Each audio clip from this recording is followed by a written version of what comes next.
On est à la boutique La Belle Bête, Nutrition Animale de Lac-Beauport. Je suis avec Valérie Blanchette, qui est propriétaire de la boutique. Comment tu vas? Ça va bien, toi? Ben, ça va très bien. Moi puis Roméo, on est venu te voir parce que, tu sais, on pratique les sports athlés depuis un petit bout de temps déjà. Puis, je reçois souvent des questions sur tout ça. Fait que je trouvais que tu étais une personne tout indiquée pour nous enseigner, nous renseigner sur le sujet. Fait qu'on va faire une petite série de capsules là, pour justement parler de différentes choses. Aujourd'hui, je voulais qu'on se parle de matériel. Ouais. Parce qu'il y a différents sports athlés qu'on peut pratiquer. Nous, on pratique majoritairement le canicross avec Roméo, mais on peut pratiquer aussi le bike joring, le ski joring, le traîneau. On peut pratiquer le scooter. On peut pratiquer le fat bike joring. On peut pratiquer comme beaucoup de choses qui amènent quand même un lot de matériel un peu différent aussi. Fait que j'aimerais ça qu'on survole un peu c'est quoi les différences de matériel nécessaire. Parfait. Ça marche? Let's go. Go! Go! Parce qu'ici, il y a du stock. Yes. Mais dans le fond, on prend quoi? Mettons qu'on commence par les ceintures. Ceinture. Ceinture. Commençons par la ceinture Mad-Mat, mettons. Mettons qu'on commence par elle. Mettons. Un peu notre Notre préféré, exactement. pour pas le dire, là. Notre préféré parce que la ceinture Mad-Mat, c'est une ceinture double traction. Ouais. C'est une ceinture là, qui va vraiment venir supporter au niveau de la traction. Donc, quand on a un chien relativement fort, un peu comme Roméo, ça nous assure vraiment un super confort. Quoi? Relativement. Relativement. Mais il est très fort, Roméo. Très fort, monsieur Ramos. Voyons. Donc, cette ceinture-là a vraiment été élaborée pour le canicross. Donc, c'est pas une ceinture qui va être adaptée pour, exemple, le ski joring. Parce qu'en ski joring, on le pratique en pas de patin. Donc, c'est bien important de dégager le pas de patin. Donc, ce qui n'est pas le cas avec la ceinture Mad-Mat, qui est vraiment faite pour le canicross. Ça peut être aussi une ceinture qu'on peut utiliser pour la cani-randonnée, la cani-marche, en fait, qui est toutes ces activités qu'on pratique avec son chien, devant lequel on met cani quelque chose. Moi, j'ai toujours trouvé ça très fascinant. Cani-rando. Cani-randonnée. Cani-randonnée. Mais c'est une bonne ceinture pour ça. Le seul côté négatif de cette ceinture-là, c'est qu'il n'y a pas de poche. Ouais. Fait que je trouve que pour les activités, tu sais, plus justement longues, où est-ce qu'il faut traîner du matériel, c'est peut-être pas l'idéal. Exact. Il y a d'autres types de ceintures justement dans laquelle on va aller chercher des petites pochettes où est-ce qu'on peut mettre du matériel autant pour soi que pour le chien. Exact. La Naak, que tu peux rajouter des pochettes amovibles. Ouais. Donc, tu peux l'avoir sans pochette, bien entendu, comme ça ici. Sinon, il y a des petites incisions ici, comme ça, que tu peux rajouter une pochette pour mettre le cellulaire ou pour mettre... tu as deux types de pochettes. Dans le fond, tu as une pochette pour le cellulaire et une pochette pour les clés aussi. C'est pas nécessaire de l'acheter avec la ceinture, donc on peut juste le rajouter dépendamment de ce que vous voulez faire comme activité. Et voilà. Très intéressant. Très intéressant. Également, ceinture Naak, beau produit québécois, double traction, qui est faite aussi pour le cani-rando, canicross, cani, whatever que tu veux faire. Donc, celle-ci est aussi adaptée là, que la Mad-Mat, tout simplement un modèle différent. C'est quoi les avantages de la double traction? Parce que là, tu nous mentionnes ça là, dans la Mad-Mat, dans la Naak, mais pourquoi est-ce qu'on veut avoir une ceinture de double traction? La double traction, c'est que ça va vraiment plus soutenir au niveau du bassin. Donc, c'est tout le bassin qui va être soutenu comparativement à une simple traction qu'on va montrer ici. Comme celle-ci, mettons. Exactement, qui va être plus adaptée pour la randonnée. Tu sais, la canicross, avec cette ceinture-là, ça se fait aussi, mais quand on a un chien fort, ça offre un moins fort soutien, si je peux dire ainsi. En fait, c'est que, si je peux me permettre, allez-y. Cette ceinture-là, elle va vraiment venir chercher cela. Voilà. Fait que quand on fait juste ça, puis qu'on regarde ce que ça fait, c'est qu'on peut amener des forces de cisaillement au niveau de sa colonne lombaire, puis c'est pas nécessairement quelque chose qu'on souhaite. Mais mettons que vous avez un chien qui ne tire pas vraiment, que vous allez marcher avec votre chien, mais que vous aimez ça, avoir les mains libres, plutôt que de traîner vraiment une laisse. Moi, je trouve que c'est un truc qui est très, très, très intéressant. Moi, j'en ai une un peu dans ce style-là quand je vais faire un jogging avec Roméo, où est-ce qu'il n'est pas nécessairement en traction. Fait que je trouve ça quand même très intéressant parce que c'est moins... lourd. C'est moins lourd, c'est moins... tu sais, t'as quand même du stock si t'es pogné dans tes affaires. Fait que, je veux dire, c'est confortable, mais ça, c'est plus light, c'est plus intéressant, je trouve. Exact. Tandis que celle-là, ben... on voit dans le fond ici, c'est que le soutien va se faire plus au niveau La fesse. de la fesse, exactement. Donc, tu as un meilleur soutien avec un chien qui va tirer plus en canicross. Comme tu dis, ça peut le faire aussi pour la canirando, mais il y a plus d'ajustements, c'est plus lourd aussi. Ouais. Donc, mais pour un meilleur soutien, c'est sûr que c'est préférable la ceinture double traction. Puis celle-là est un petit peu plus complexe à ajuster, je trouve, que les autres modèles. Cependant, un coup qu'elle est ajustée, elle ne bouge plus. Fait que vraiment, moi, ça, c'est un coup de cœur pour moi là, dans la pratique du canicross. Coup de cœur, Marie-Ève. Coup de cœur, Marie-Ève. Voilà. Coup de cœur, Valérie aussi. Maintenant, Oui, c'est une oui. athlète de canicross. Bien sûr, grâce à Roméo. Bien sûr.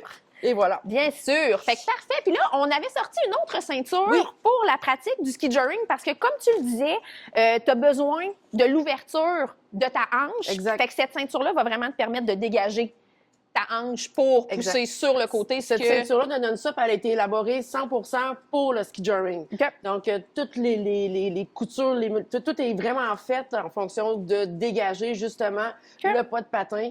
Super léger. Quick release en avant si jamais on a une urgence de détacher le chien. C'est rapide. Donc, c'est vraiment une ceinture là, qui est faite pour le ski joring uniquement. Très intéressant. Yes. Après ça, on a une ligne bungee Oui. qui sert à nous connecter à Exactement. notre chien, Donc, on a finalement. différentes lignes bungee. Dans le fond, on a des bungees de canicross, de canirando. Donc, la bungee de canicross, canirando, elle a une longueur de 2 mètres.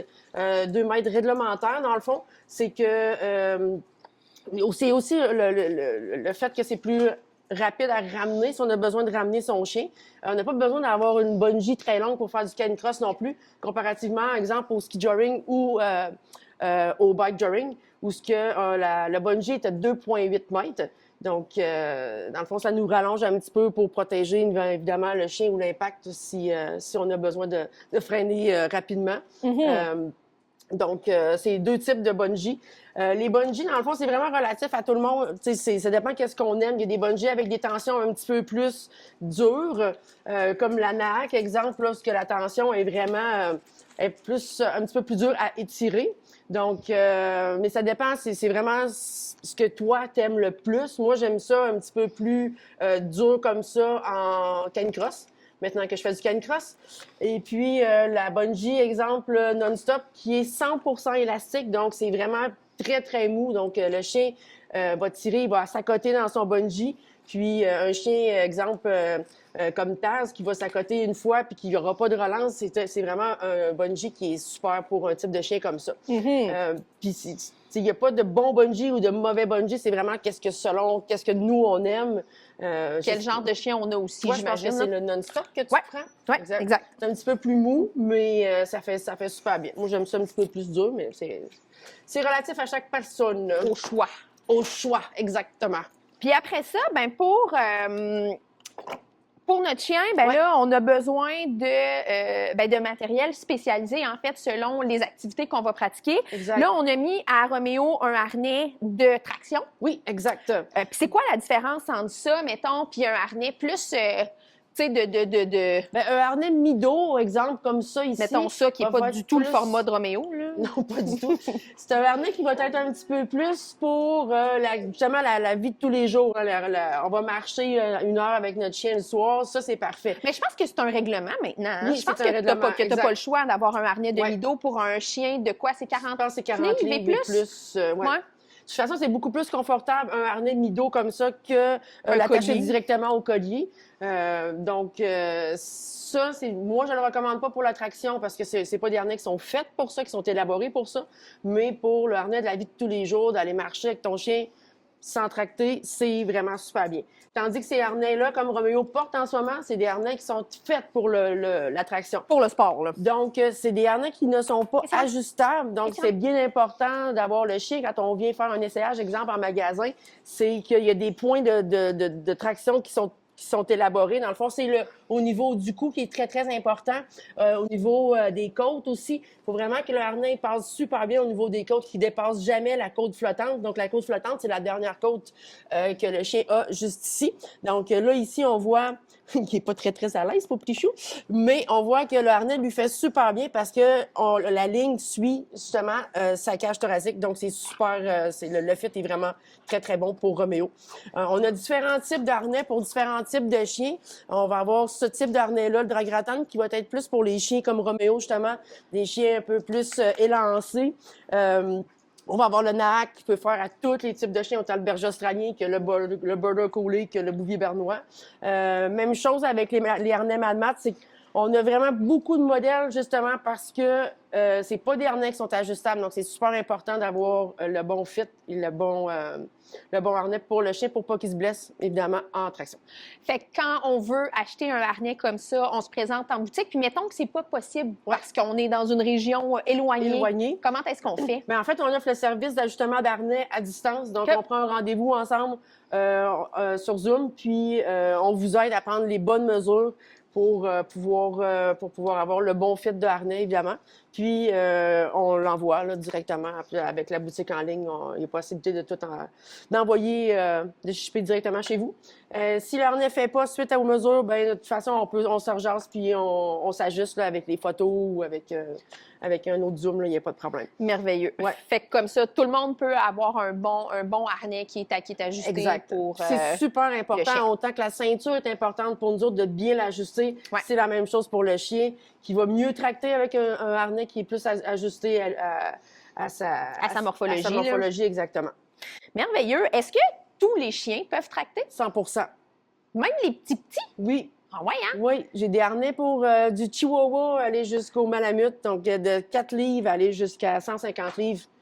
Tous les chiens peuvent tracter. Évidemment, c'est pas nécessairement la vitesse qui va... C'est ça. C'est ça. Mais tous les chiens, si le chien a un vouloir de tracter, ben, on envoie sur le circuit aussi des chiens des teckels, des chihuahuas, des mini-chiens. Fait que oui, c'est le plaisir avant tout, sinon pas la performance rendue là. C'est vraiment d'avoir du plaisir avec son chien, puis de lui offrir une activité autre que la vie de tous les jours. Bien, c'est ça qui est le fun, en fait, je trouve, avec les courses, entre autres, on le vit vraiment parce que, tu sais, nous, on court au quotidien ensemble, puis on le sent, on dirait qu'on le file moins, mettons, dans le quotidien que quand on va aller faire une course, entre autres, parce que j'ai l'impression qu'on fait une équipe. Tu sais, ce que tu n'as pas comme sensation, puis je parlais de ça avec du monde aussi, puis... Tu sais, les gens qui font pas de sport avec leur chien, qui font pas d'activité, sont connectés avec leur chien, mais ça... Le lien est différent. Le lien est tellement fort, je trouve. On finit par faire une équipe. Tu sais, le chien, il le sait. Quand on est dans la compétition, moi, ça m'arrive souvent d'arriver à la ligne d'arrivée, puis, tu sais, d'aller voir mon chien, puis il sent, tu sais, le devoir accompli, que je pourrais dire, tu sais, puis ils sont contents de le faire avec nous aussi. Ça fait qu'on devient on devient plus, tu sais, c'est plus mon chien et moi, on fait une équipe. On est une équipe, c'est ça. Puis on sent toutes la même chose. Exact. C'est ça qui est beau dans ce sport-là aussi, tu sais, quand le chien, il est aussi heureux que nous autres quand on arrive, tu sais, pour moi, il n'y a rien de plus beau que ça, là. On se parlera dans une prochaine capsule de comment intégrer les sports attelés à sa vie, en fait. Comment intégrer son chien à ce genre de... Mais bien partir un chien en canicross ou peu importe le sport que vous voulez faire. Exact. Il y a des techniques, il y a des directions, il y a des commandements qu'on doit leur apprendre aussi. Tout ça dans le but, évidemment, que ça soit sécuritaire pour nous et pour lui et pour eux aussi, parce que c'est ça, un accident est si vite arrivé. Donc, on veut que le chien soit bien là-dedans aussi, puis que l'humain soit aussi sécuritaire. Oui, effectivement. Fait qu'on se reparlera de tout ça. Fait que niveau matériel, de la pratique de base, ça ressemble à ça. Exact. Puis après ça, tout dépendant de la saison, ben là, il y a peut-être des petites spécificités qui embarquent. Est-ce que, tu sais, on habille notre chien? Est-ce qu'on y met des bottines? Est-ce que... dépendamment qu'est-ce que tu veux faire comme sport aussi. Je veux dire, quand on part, mettons, en canicross, la distance est tellement pas longue que je pense pas que ça vaut la peine de mettre un manteau ou des bottes, ou dépendamment encore là du type de chien puis des problématiques que le chien peut avoir aussi. Donc, on s'adapte à qu'est-ce que... C'est eux, dans le fond, qui nous dictent comment et bien le faire aussi. Effectivement. Donc, mais tu sais, au niveau de la pratique du sport, le harnais, peu importe le sport que vous allez faire, c'est pas mal toujours le même harnais de type X-Back comme Roméo porte en ce moment. Sinon, il y a d'autres harnais un peu plus spécifiques, mais on pourra peut-être tomber une autre fois dans dans du plus spécifique. Plus spécifique. Puis encore exact. une fois, j'imagine que ça dépend vraiment de la morphologie du chien. Exactement. Qu'est-ce que tu vas avoir Exactement. comme genre de... L'important, c'est de trouver le bon fit, non pas La couleur? la belle couleur et c'est ça. Exact. Ouais. C'est le fun quand ça fit, mais la couleur, mais l'important, toujours ça. c'est... Oui. Quand j'ai commencé, il y a 10 ans, les harnais que je faisais faire pour mes chiens, c'était en fonction des couleurs. Il fallait que ça fit, il fallait que l'équipe... Quand je faisais du catching, il fallait que l'équipe fit.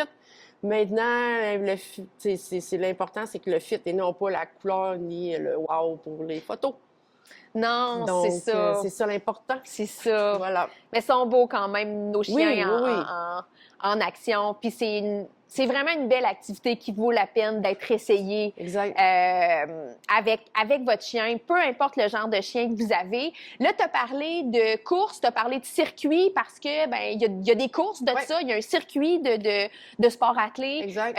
Ici, au Québec, on a quand même Ben, l'automne, on a quand même une dizaine de courses faciles de septembre à aller jusqu'à novembre. Ouais. Après ça, évidemment, on arrête l'été parce que à cause des chaleurs, les chiens, on les fait pas tracter. Ça pourrait être une autre idée de capsule éventuellement, ça aussi. Voilà. Et voilà. Ensuite, c'est ça. Après ça, il y a l'hiver, là, où on a encore là 5-6 courses là, qui sont sur le circuit avec le ski joring, trottinette 2 chiens, traîneau C'est 4 vrai, chiens, on n'en a pas parlé de ça. traîneau 6 chiens. Et voilà. Ouais. Ouais, de tout. De quoi s'amuser finalement? Voilà. Merci beaucoup Merci à toi. pour tes conseils, pour ton temps. Fait que si jamais vous avez besoin de conseils, d'équipement, La Belle Bête à Lac-Beauport, sinon le site web labellebête.com, j'imagine. .ca. .ca. Voilà. Labellebête.ca. Voilà. Merci tout le monde. Merci.